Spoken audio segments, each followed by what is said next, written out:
Hey everyone, welcome to the next episode of Reputation Igniter. I'm your host, Chris Lollini, and we are super excited for our guest that we have on today. Seth, you're from GoodLeap Financing and just kind of telling and helping us sort of understand the financing equation. Thank you so much for being here, Seth.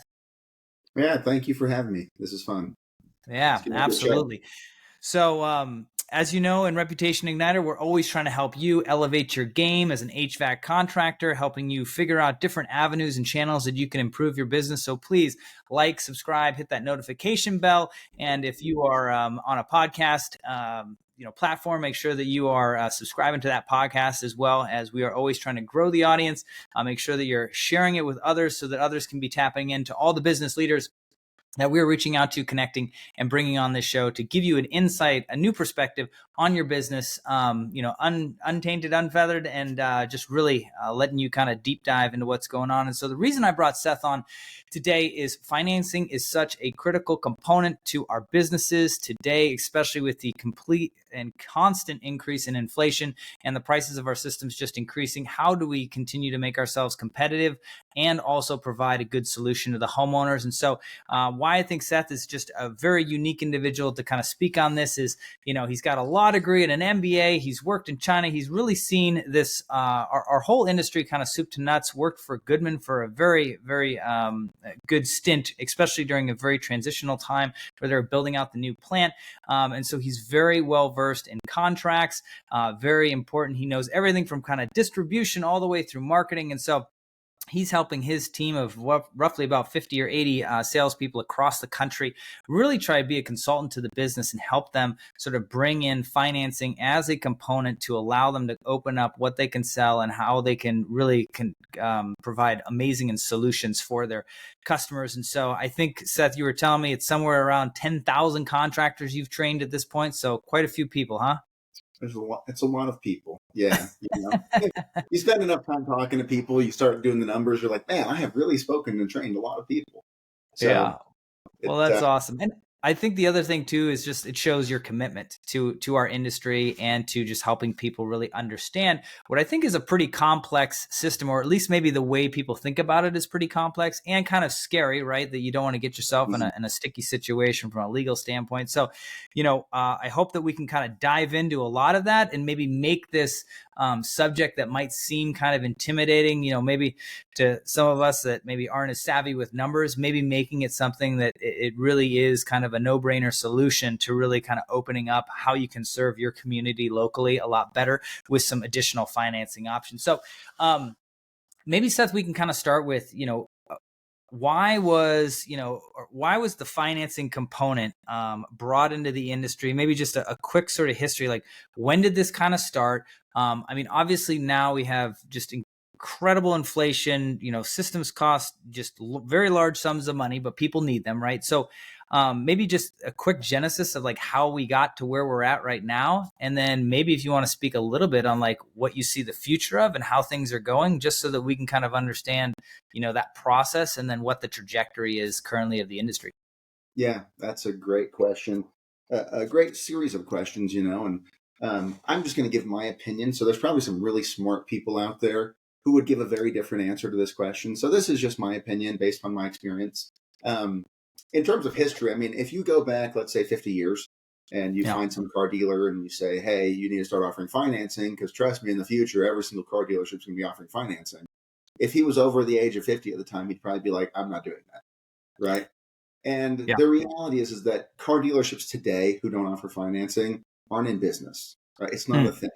And that has to do with what has happened with the cost of cars, right? As the Highway Safety Administration came in, started making more and more laws. You got to have seatbelts, you got to have airbags, you got to have anti-lock brakes, you have all these things. That adds cost, that adds incremental cost all along the way.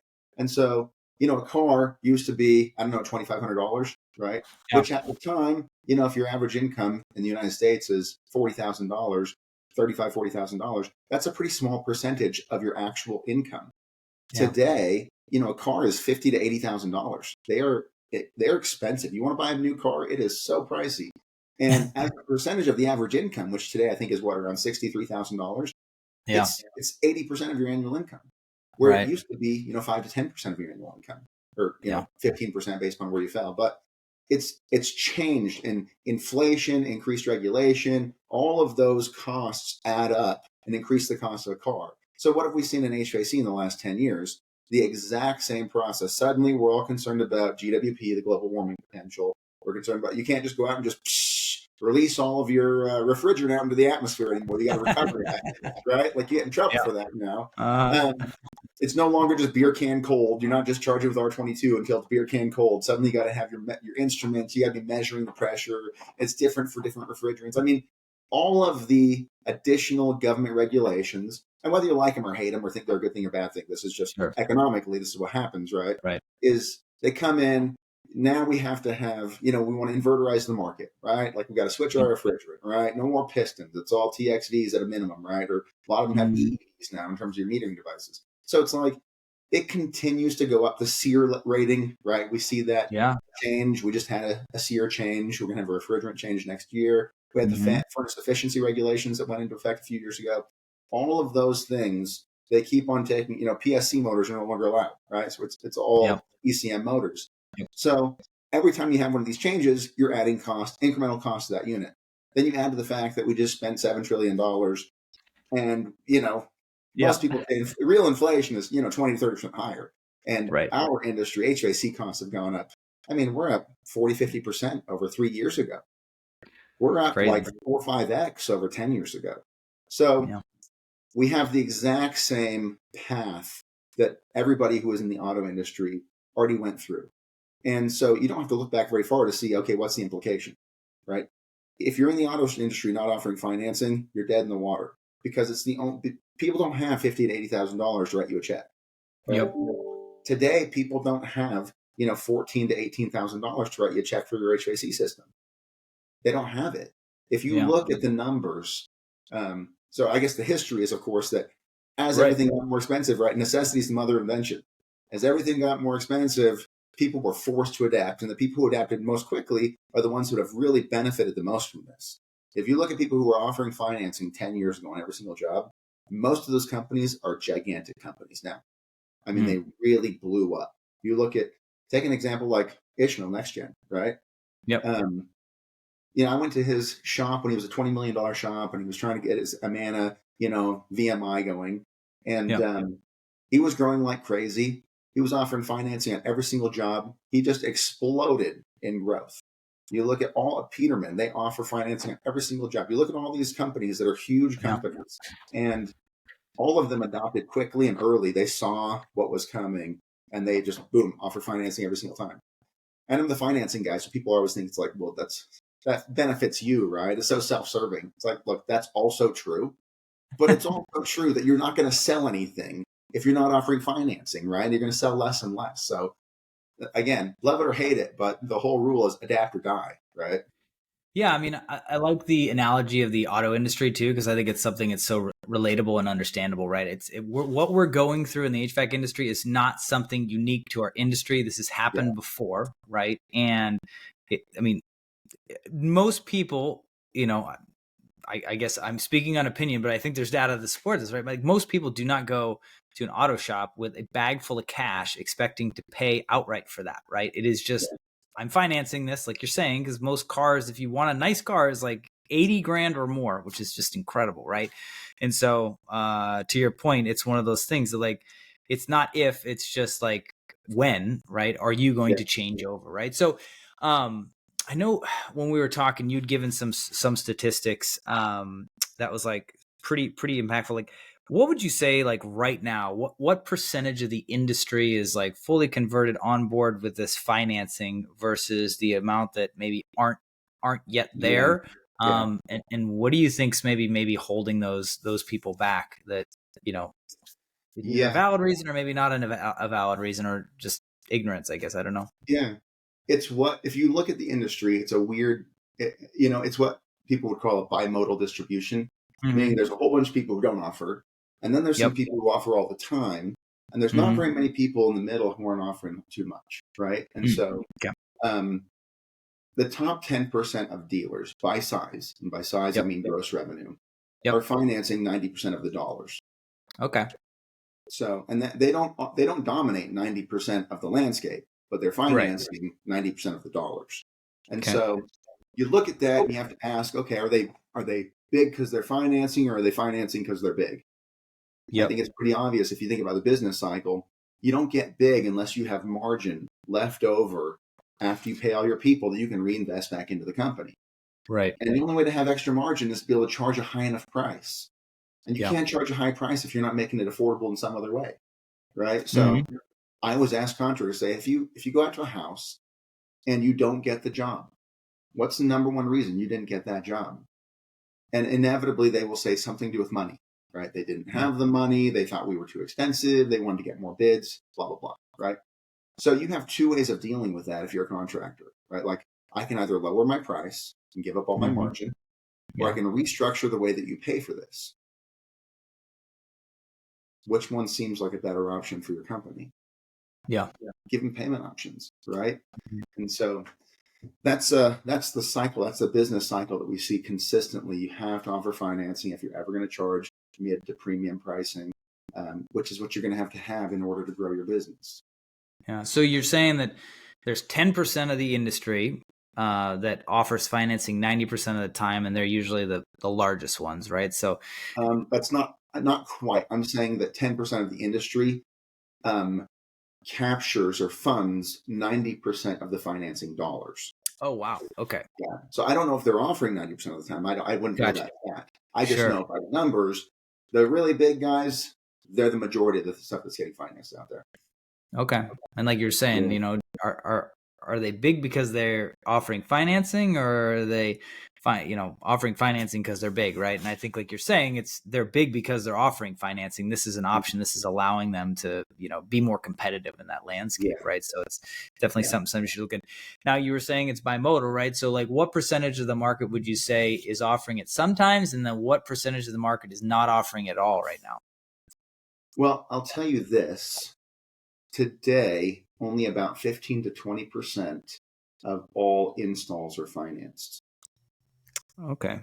So it's a Wow. small number, right? It's less than 20%, more than 15. And that number varies a little bit based on who you ask, but you got Yep. 100,000 HVAC contractors across the country, and only 15% of the jobs are getting financed. So, Wow. That's crazy. Well, and I mean, I think as we're moving into this like tougher economic time, right? More people are going to delay an install. So if we're still, if whatever you're saying, 80 to 85% of the market is paying cash for these things, right? Like theoretically, as people purse strings tighten, right? We're just going to have fewer people doing installs yeah, unless you're a smart HVAC contractor and you're like, hey, let me tap into this. Let me differentiate myself too. I think that's another piece, right? Is like yeah, just it's an easy thing to realize what you know size of the market maybe is being untapped at the moment simply hmm because financing's not being available. So like let's say somebody's like excited, they're like, okay, cool, like I want to do financing. Is it a complicated thing, or is it pretty like straightforward, right? In terms yeah, of I think as I'm thinking as a business owner myself, right? And we're going, hey, we're going to start offering financing for our marketing plans or something like that, which yeah, is something I would never do. But the idea is that like I'm also not asking somebody, at the start to, pay 13 to 26 grand for something. Right. So, and I guess it's kind of fine. But anyways, so the idea there is if I'm going to do this, I'm feeling like, oh, Seth, now I got to get my lawyer hat on. I got to think about all these contracts. I got to gen up these contracts. I got to think about, how do we actually price these systems, and like, how do we make this easy? Like, or not, how do we make this easy? How do I communicate this to, the guy that's on the ground or the salesperson I just hired? And maybe they're new to the HVAC industry and they're not very well versed. Like, how does one, how would you make it easier? How do you guys make it easy? And maybe not just GoodLeap in general, but like just the whole industry. How does it become something that's like palatable and digestible, right? Because I could see yeah. where I would, as a business owner, be like, yeah, I'm going to delay that until I absolutely have to. But I mean, I would imagine you guys have kind of figured out a pretty simple solution to helping somebody kind of price out like monthly payments, but maybe I'm Yeah. incorrect. And frankly, some people who did financing 10, 15 years ago, it used to be very complicated. And Yeah. so, like, if you're somebody listening to this and you're like, yeah, it was not Oh yeah. easy, trust me, it's not the same. Technology has changed an awful lot. You know, Yeah. I always tell people, and I tell this to our product team when we're designing something, I say simplicity wins, complexity kills. Yep. If it is not easy, no one's going to use it. The easiest solution will win in the market. That's just the bottom line, right? So Yep. it's got to be insanely easy. And I think most people overestimate how difficult it is. We had a shop we were training as two brothers. They're both older. They were probably in, I don't know, late 50s, early 60s, right? They've never done financing. And they said the same thing, like, oh my gosh, I just don't want to, they were talking like, oh, legal implications. Yeah. I was like, dude, you don't have to think about any of that. You don't have to worry about any of that stuff, okay? Yeah. This is how easy it's going to be, right? You're going to have two loans, okay? You're going to have a loan for people who want a low monthly payment. Because people who want a low monthly payment just really need the lowest possible monthly payment you can give them. They know they can pay it off whenever they want, okay? It's a standard installment loan. There's no prepayment penalty, right? But the closer you can get to $100 a month, the more likely you are to close that, okay? Yeah. That's 70% of your market. And then what you need a loan that is a no interest and no payments loan. And that's typically 12 months. So you give them a year without interest or payments. And that's going to be about 25 to 30% of your market who would rather have that loan. And since you don't know who has money and who doesn't, and what their financial preferences are, because you cannot tell based on their car or their house or anything, you always lead with a low monthly payment. You say, hey, listen, I know you weren't planning on spending $13,000 a day. We can get this whole thing done for about $145 a month, get everything taken care of. We also have a promotion right now. It's 12 months with no interest and no payments. Which of those will work better for your budget? Yeah. So just simplify it. You need to offer two loans. One is a low monthly payment and one is a same as cash offering for a promotion. And let people pick. You don't care what they pick, right? Yeah. Give them good options. Get out of the way, right? People are going to do whatever is the easiest thing. And it's so much easier to pull out an app, apply, answer 10 questions, hit submit, and get a credit decision within 3 seconds. That is so much easier than me like having to figure out how I'm going to move money between accounts, calling my wife, oh my gosh, they want $13,000. What are we going to do? We don't where's that going to come from? Right? Like, don't do that. Right? Like, you spin them up emotionally. Oh my gosh, good luck bringing them back down to where they can make a buying decision. Like, make it easy. I always tell guys when you go out, hey, listen, I know you're probably wondering how much it's going to cost. And I don't know the answer until I look at your system. But here's what I will tell you. We take cash, check, and card. We've got some great financing solutions. Some of our programs are usually between $149 to $199 a month. Yeah. I'm going to give you options, and we will do whatever's easiest. Does that sound fair? Nice. You bring down the tension and the nervousness because they know you're going to say a big number. So you just told them $149, $199. Let them feel good about things, Yeah, I mean, so do they typically say that at the end of the sale or at the beginning of the sale? Very beginning of the sale. Okay, because when cool. you shop at the house, number one question they have is, oh, sure, what's it going to cost me? And most of the time what people do is they're like, well, I don't know until I look. And you look like you're evasive. Yeah. Like, why are you hiding the ball? Just tell me a freaking ballpark figure. But the truth is that once you say a number, you're done building value. Right. So if you give away the number up front, you just lost the ability to build the value that supports that number. So do not say a price up front, but you need to give them something. Hey, it's $149 to $199 a month. I'll get you more details as soon as I know what they are. Yeah. Right? Give them something, preempt that question because you know it's coming. So you don't look evasive. You look like you're being totally upfront, which you are being totally upfront, right? Yeah, absolutely. Planting the seed for financing. Look, $149 to $199. I don't care who you are. You can find an extra $200 a month in your budget if you don't have cold air blowing and it's 100 degrees outside. You'll find it. Yeah. You know what I mean? Right. Well, and I like. It seems like you guys obviously train them on the whole like sales process, sales cycle, right? Because to your point, I think a lot of people can think like, well, it's just another box that we add, on the charge form or something like that they can check, right? But like you're saying, you're almost coming in and doing them a service by, like you said, emotionally bringing them down to ground so that they can kind of like talk with you, see straight, not be intimidated, right? I think also too, right? That's a clear, right? This is what we talk about on the podcast all the time, right? Is like, that's a clear differentiator to impact your reputation in a positive way, right? Like you're not coming in, because I think to your other point, right? if they're, number one, nobody likes somebody who's evasive, right? It feels like, okay, I'm not going to get a straight answer. And I think it also leads to the feeling that like they want to come check your house out. They want to see like what, like how many iPads do you have? How many TVs do you have? What size inches are they, as they're like, doing their inspection and stuff like that. Like, I feel like in a way it feels like they're casing the joint, right? To kind of go, what price could I put on this? And then we'll give them the financing options, right? So I give, so I love what you're saying, like almost on the front door, just say, hey, I know we're going and we're looking at a potential install here. Usually this can be financed for anywhere between 100 to 149 bucks a month. We also do have some other options, and we'll talk about that, but I just want to kind of, level the playing field right now. We got to go see what you need, and then we can kind of talk about it, but just realize that we do have an option available. I think, like you said, it causes somebody to like come back to earth with their emotions and be able to have a conversation. And you're going to be different than every other person that shows up, like you said, that's using the old sort of like sales process. And like, you almost feel like you're hiring a locksmith in New York City, right? Where they tell you one price on the phone and then they show up and they realize the situation you're in and they go, yeah, well, actually it's 4 times that. And you're like, well, I need to get into my apartment because it's freezing out here. And, the homeless are, coming like zombies from, Central Park or whatever. Right. So I'm with you. I think that's brilliant. And I love that you guys are teaching people how to use that. What,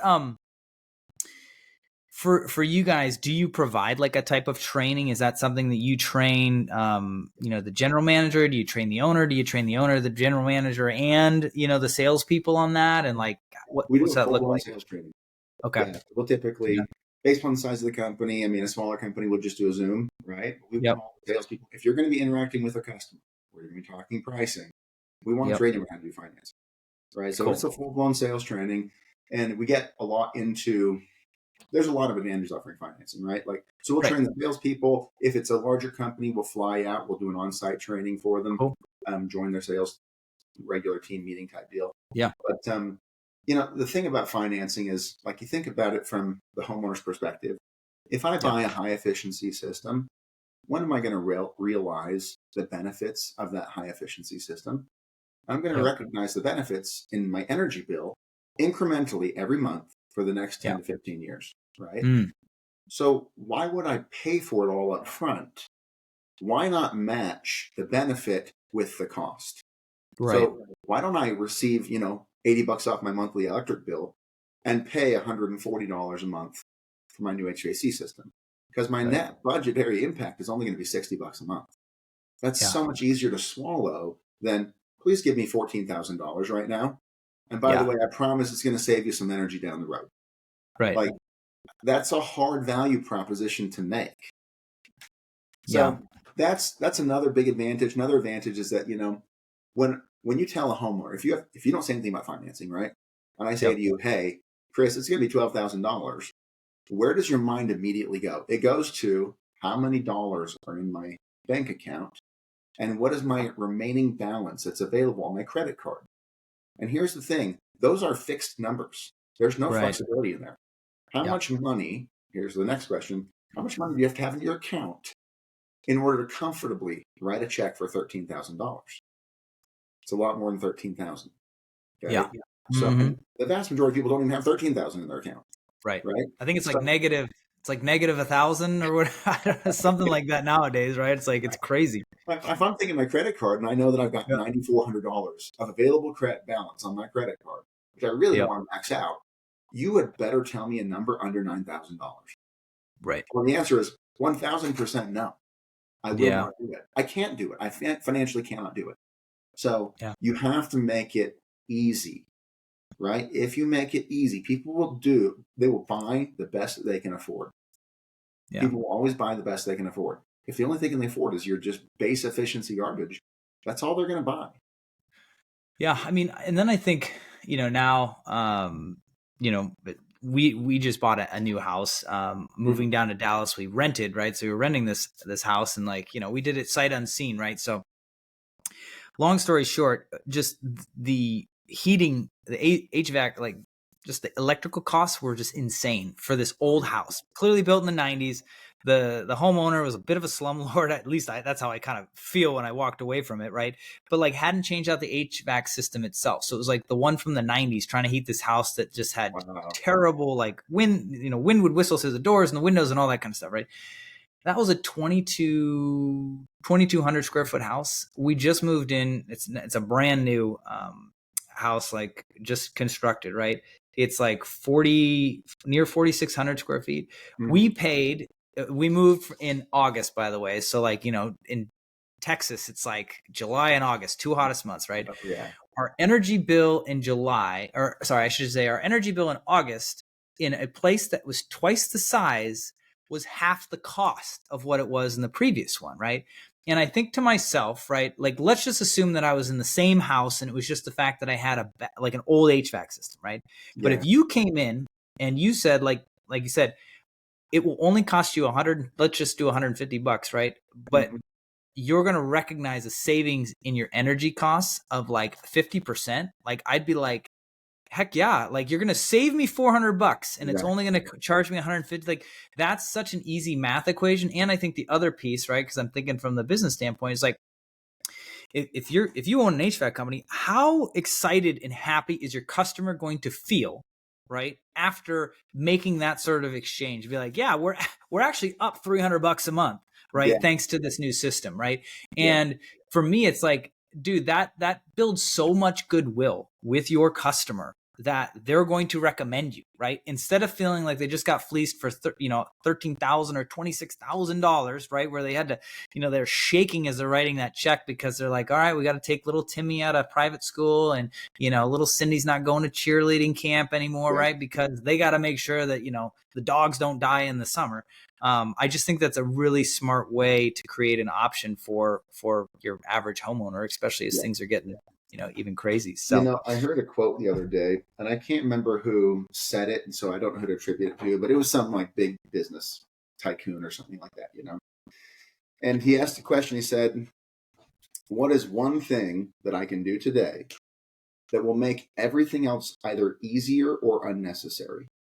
Mm-hmm. Right? What is one thing you can do today that will make everything else either easier or unnecessary? And there's a number of answers to that question. Yeah. But I think it's safe to say that one of them is definitely tuning in your financing offering. If you have one, dialing it down, making sure that you're actually dialed in, that you have a same as cash offering, that you have a low monthly payment option. Okay. You must have those things or you are losing sales. Okay. Dial in your financing option, right? That's going to increase your close rate. Okay. People who are getting approved who didn't have the money will say yes to you when they didn't. The other thing that it will do is people are always talking about increasing average ticket, right? And number one in the way in this industry to do that is indoor air quality. You have water filtration, you've got indoor air quality products, you've got all these different things.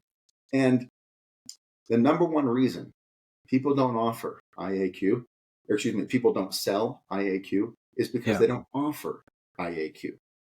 And the reason they don't offer IAQ is because they're scared. Because if I just walked into your house and I said, hey, it's $11,000 and your jaw hits the floor, and then I say, by the way, for another $1,600, I can also put a media filter and a UV light on there. Yeah. You're like, get out of my house. You chump. What makes you think I want to give you another $1,600 on top of the mandatory $11,000 I have to pay you? Right. So that's a different conversation if you say, hey, listen, you just got approved for $45,000. You have great credit. And, I know that you were interested in the air purification systems that we have. It's going to cost about $16 to $17 a month to put that in. I think in the long term, you're probably going to be a lot happier with it. But it's not too late. We can still add that in there if you want to do that. Yeah. I love that too, because so since we're doing quotes, right? And I believe that was James Clear from Atomic Habits. I don't know if you're a fan of that's a great book, right? That is a great book.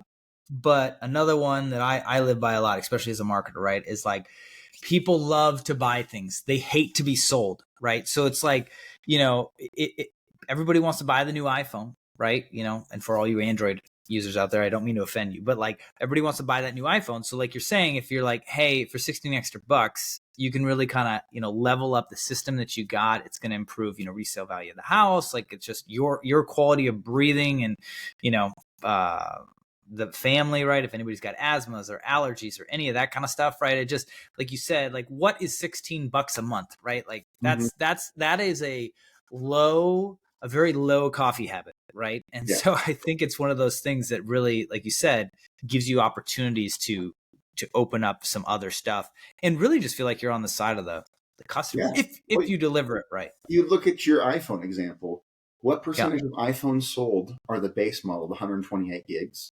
Right. What percentage are 256 or 512 or 1028? Most of them are not 128 gigs, you know. Most of them are actually like at least one level up because it costs like $8 more a month. People will pay for more.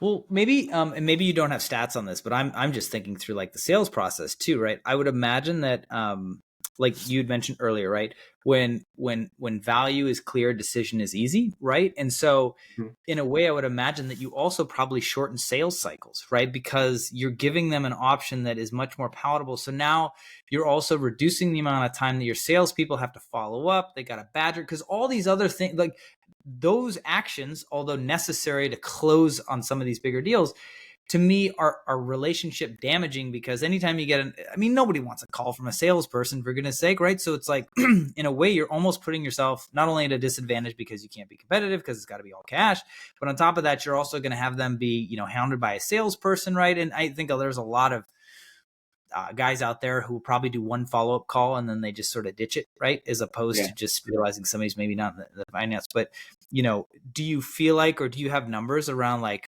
you said, you increase the closing rate? Do you have like is there a number that or yes, actually, that they have? Is a great question. So I was literally looking at this morning, digging through the numbers, our numbers. So there's some industry numbers I'm aware of, but I want to validate it with what we were seeing at GoodLeap, right? So, and here's the number that we found, which was if a homeowner applies for financing and they get approved, over 80% of them say yes to the project with that contractor. Wow. So here's what I trained this to no end with contractors, because our application is a soft pull. Doesn't touch their credit, right? And we have over an 80% approval rate. So you've got better than 80% chance that if you just apply, someone's going to get approved, right? Yeah. And so, and then to your point about reducing the sales cycle, so many of the objections that you get at the end of the close, when you go to close, are smokescreen objections, meaning that you're not actually addressing the real issue. They're throwing up the smokescreen to block you from seeing what the real issue is. And you know what the real issue almost always is? Money. It's almost always money, right? I think I tell guys, look, you go to a grocery store line, two people in front of you swipes their card and it gets declined. What do they say? They always say the same thing. My bank. Oh my goodness. What in the world? We had some fraud on this account. So they never say, I spent all my money. You will never hear somebody say, oh, shoot, I'm broke. It kind of goes away. I guess I'm broke, right? SIGs this morning. Oh, well, right? They'll never say that. And when you show up to freaking somebody's house and they have an emergency, right? My air is broken. This is not like, I can't just choose to not fix it. I must fix it. It's a necessity. And you say it's $13,000. They're sitting in the front of a grocery store line. They just swiped their card and got a decline. They're freaking out. They're embarrassed that they don't have the money. Do not make your customer embarrassed. That's why people come up with smokescreen objections. They do not want to tell you they don't have money. They want you to think that they have money. Okay. So make it easier. So here's the way you make it easier, right? You say, once you've gone through the system, you say, hey, I have given you a lot to think about and I don't want to overwhelm you, but here's what we can do. In 3 minutes, we can get a free sneak peek into seeing which programs you might qualify for, and it's not going to touch your credit, and it will definitely make it a lot easier to make a decision. Want to go ahead and do that really quickly? Yeah, let's do it. All right, let me show you this programs. It'll take us about 3 minutes, and we get an instant approval. Let's go ahead and do it real quick. Boom, they answer 10 questions, they get instant approval. You see, hey, congratulations, you're approved for up to $45,000. That's incredible. You must have great credit. Well, again, we try hard. It's like, all right, so look, here's the situation. You could really afford any one of our systems. I have a $44,000 system. Does that sound good for you? Ha ha, laugh. No, for real. Here's the real options. Okay, sure. So like bring the pressure level down. And you know what you're not going to have? You're not going to have somebody at the end of your sale saying something like, well, I just want to think about it. I want to get some more options. I'm going to do some research. Most of the time, those are fake. That's not real. Like, even if you resolve that concern, you're going to be right back to square one because they're going to come up with a new smoke screen objection. Yeah. Solve the money problem up front. Preempt all those objections. Yeah. I mean, I'm also thinking, right, like just in today's market and how competitive it is, right? Like, let's say that and I'm always thinking about the underdog, right? The guy who's like just kind of scrapping it by, just trying to get to that next level to like, hey, once I get there and I've got enough of these install things, like then I can buy that new truck or I can hire that next employee. Like, I'm always trying to think of that guy that's like on the cusp to like having that breakthrough. I feel like this is such a, I mean, obviously a no-brainer, but I think this is an opportunity for you to like really like get in there, and you might be the third, fourth, fifth, sixth, or whatever, guy that they're calling for an estimate, right? Yeah. And like you're saying, the majority of the market still isn't offering this consistently enough. Correct. That let's just say that you're showing up and you're just grumbling to yourself, there's no way in heck I'm gonna ever get this job, and clearly blah blah blah. They already told me that they're looking at Peterman and these other like big guys, that there's no way I can compete, right? Well, yeah, but at the same time, like they don't know. You got pretty much the same trucks, provided your your logo doesn't look like clip art and your niece made it for you in 8th grade or something like that. Like, you should be probably presenting a pretty professional image. Mm-hmm. If you show up, like you said, and you've actually got a solution that's palatable for them, you could be the guy that, they called you 5th, right? Because you were ranked 5th in Google or whatever. But you had enough reviews that they trusted you enough to invite you into their house. But you could literally just be cleaning up on these things, like you're saying, because they're probably calling you last anyways, right? But you're going to provide the most attractive offer because you're leveraging and using financing, right? And if you've got the process down pretty like smooth and down pat, that you could be cleaning up a lot of these install jobs. And it doesn't take many install jobs, I feel like, to kind of really get on your feet, right? And feel pretty anchored and allow you to just, because there's a lot of people that have probably been delaying maintenance. And like you said, when the system actually breaks, which is where a lot of people are going to get because we're pinching our purse strings, is that the idea of like even comparing like a $400 or $500, $600, maintenance item to like, hey, it's $150 a month for a brand new system. It's like, well, that sounds way better than trying to fix my broken old system. So yeah, I love it, man. There's a lot of options there for sure. Now we talked about, I want to make sure we talk about this real quick. It's just the legal thing, right? I think a lot of people, when they think finance, are like, I don't even want to get wrapped up in that, rat's nest of legality. I would assume that you guys take on all the legal responsibilities for things because people are going through your programs and it's really you that are verifying all that kind of stuff, right? So like from a legal standpoint, right, if they've got an issue with payments or credit or any of that like that's addressed with you guys, that's not an extra burden to the HVAC company. Is that a fair assessment? That is completely accurate. In fact, awesome. I'll say when we enroll a contractor on our program, they fill out about a 15-minute, little survey of the basic information about their business, standard form, right? We collect 3 documents to make sure that essentially that they're in business legally, right? So we collect a copy of workers' comp and liability, which you have to have by the state, contractor's license, which you got to have by the state, and a copy of your home improvement contract, just to make sure it's legally enforceable. That's all we collect. We approve people and bring them onto the program with that little bit of information. So we're taking all the liability on these customers. So like, I always get the questions, what happens if they stop paying 6 months down the road? It's like, why do you care? It's not your problem. Not your problem. We care. We'd be frustrated if they stop paying us, but you already got your money.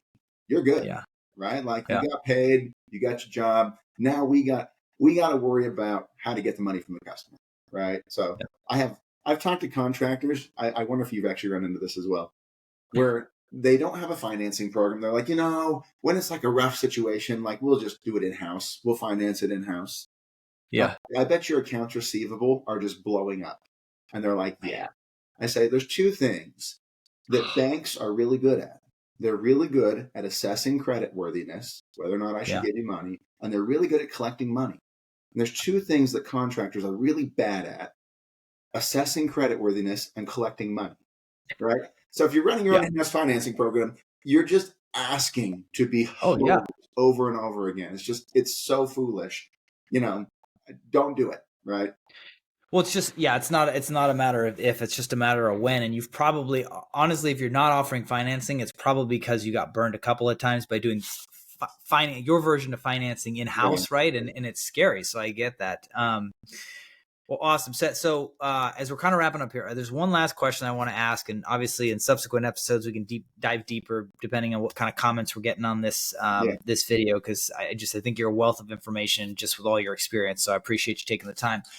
What like sure, I think the person who's listening who doesn't offer financing isn't in any sort of agreement with somebody, is would probably feel motivated to reach out to GoodLeap or something like that, right? Yeah. But let's talk about the person who's maybe has financing as an option, right? But they've just sort of, I mean, like, we have that, so that's good that we have that, right? But they really haven't engaged with it. Maybe help me understand why you think, or in your experience, why somebody holds back, right? Because there's obviously the 10% of the market that does 90% of the sales or whatever, right? Through financing. Help me understand those people who are kind of like riding the fence. Like, what's usually holding them back, and what maybe would you say to one of those people? Obviously, whether they are partnered with GoodLeap or not, but just to get them sort of in the game, because the goal here is to help our industry elevate itself, serve the community better, and have better, stronger businesses with better reputations. Like, what do you feel like is holding them back, and what would you say to maybe help them kind of wrestle with those demons and subjugate them in a way that's going to help their business grow and their impact in the community expand? I think there are a few different reasons people don't do it, but they typically come down to one reason, when that's fear or reluctance, right? Okay. So I might be afraid that I'm trying to push something onto my customer. Some people think they're going to offend the customer if they talk about financing, right? Sometimes you're afraid of the process itself and you don't want to look stupid in front of the customer. These are all fully justified fears, right? Yep. And then sometimes people they don't want to change, right? So I guess for people like that, the reality is look, you're doing a service for your customer. You're providing options. They don't have to do it. You'll still take a cash or check or card. You don't care what you do. I'm going to give you options to make it easy for you. Okay. Yeah. I'm not going to push you in any direction. I'm just going to make this easy for you. And whatever you want to do, that's what we're going to do. So for people who are concerned about the customer interaction, they don't want to bring it up. You're helping the customer by bringing it up. I had a TM I was training, and there's a group of TMs who were training, and we were talking about how most contractors don't offer financing. And he said, I used to work, I didn't always work in HVAC. And a few years ago, before I worked in HVAC, my HVAC system broke down, and I had to call 3 different contractors before somebody offered me financing. And I was young, I was newly married, I had no money. And the only reason I was able to replace it is because somebody offered me financing. He did not tell the first 2 guys, well, if you offered me financing, I'd buy from you. He never admitted to them that he didn't have the money. He kept calling more people until somebody offered him financing. And it's so easy to offer. You don't have to you're not pushing something on anybody. You're just offering, giving them options. I'll tell you one more story. I had this guy, because this is going to go to the next point, which is, we had a guy who gets signed up for financing, and he was like, I don't offer it, but if people ask me about it, I have it available, right? So he called us, I don't know, a month later, and he said, hey, you suck, man. You guys' program sucks. It's like, okay, cool. Tell me why I suck, And he goes, I've offered this to 3 people in the last 2 weeks. No, I've had 3 people apply, and all 3 of them got turned down. You guys aren't even approving anybody. And I said, well, let me ask you some questions. Are you offering financing every time? And he said, no, just when they ask. And I said, well, let me ask you this question. When they ask if you offer financing, do they say something like, hey, if you can get me approved today, we'll go ahead and do this? Yeah. What are they telling you? They're telling you they have terrible credit. They know no one's going to approve them for financing. They're just saying, hey, if you'll get me approved, I'll do it right now. Right? If you wait for people to ask you for financing, you're going to have a really high decline rate, because most of the time the people who are like, I'm shameless, I have nothing to lose, I need some financing, let's get it. They have not managed their credit very well, okay? Yeah. It's the people who are holding back who actually have good credit. So you need to offer it. You need to affirmatively make it okay. 85% of the people I work with end up doing financing the program just because it's so much easier. But we'll do whatever you want to do. Give them permission to do financing, and you're going to close a lot more sales. Yeah. Well, and like you said, you got to bring it up as an option. And I think for our generation as millennials, right, it's like we finance everything, right? Yeah. Like you go on Amazon and you want to buy a toothbrush. They're like, do you want to buy this for 56 cents for the next 6 months? It's like, what? Like, who why finances that? Yeah, right. Who finances that? And why are they even wasting the electrons to make that happen? Right. But I think to your point, it's almost like a no-go. And then if you're not offering finance, by default, you're just a contractor offering an estimate so that they know how to compare it to the other guy who's going to finally offer them financing, right? In a way. So you're almost guaranteed to be wasting your time when in reality, you could be the guy that's closing it on the first or the second, go with this. I think to your point, right? Like I wouldn't necessarily think to ask for financing. I'm sure the millennial generation, it's not like they're in tune with, these different companies that are offering financing. Most of them are probably just going like, okay, how much does this cost? And like you said, when the one guy goes, we offer financing, they're like, oh, sweet. I didn't even know financing was an option. Like, what does that look like? And to your point, yeah, you don't want to be hooking up the people who are like, yeah, you approved me today, man. You can get the cash that ain't mine, that's somebody else's to pay for the system that I need, right? Like I just came from Capital Title and Loan. Like I'm pumped. Like, what do we do? So I see that there for sure. So yeah.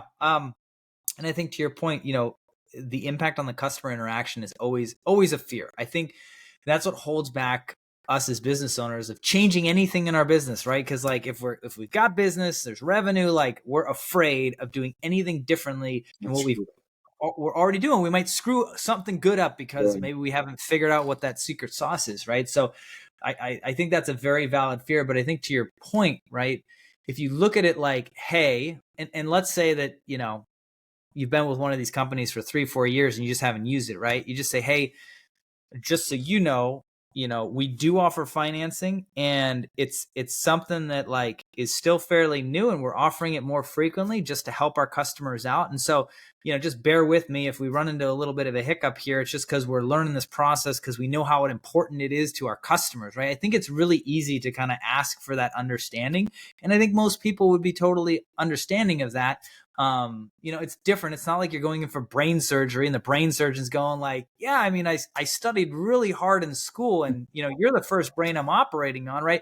But financing's a little bit different. Like, hey, we've got a great financing partner. Literally all we have to do is ask these 10 questions in this app. They're going to get us pre-approved. Then we're going to find out what it is. And then we can, kind of like, we can game plan from there, right? So I think you guys have made it really easy. At least I know the GoodLeap has. I can't speak for the others, but I would imagine most of the industry is probably in the same boat as that. Yeah, so we're all chasing easy. Awesome. Yeah, perfect. Well, thank you, Seth. I really appreciate your time. I'm really excited to continue the conversation, probably have you on and we can kind of go into some more ninja tactics on the next episode where we collaborate here. But for all you guys listening, please hit that like, subscribe button. Make sure that if you're listening to the podcast, I would just be so indebted and grateful for you taking the time to actually write a review. That's how the podcast gets out to more people, so more contractors can tap in and turn on something that's going to really help them elevate their business, continue to elevate that customer experience, improve their reputation, and just help our industry continue to level up, especially as competition, continues to be fierce out there. This allows the wheat to be, separated from the chaff, and just all those good people, hardworking people out there trying to protect, provide for their family and others in the community to really continue to rise above the rest and allow the standard for which somebody has to measure up to get into the industry to continue to stay high, so that not just any chuck in a truck can jump into our industry and cause a bad name for ourselves. So we're all in this together. We appreciate you and look forward to seeing you again on the next episode. Thank you so much for tuning in, and we will see you guys soon.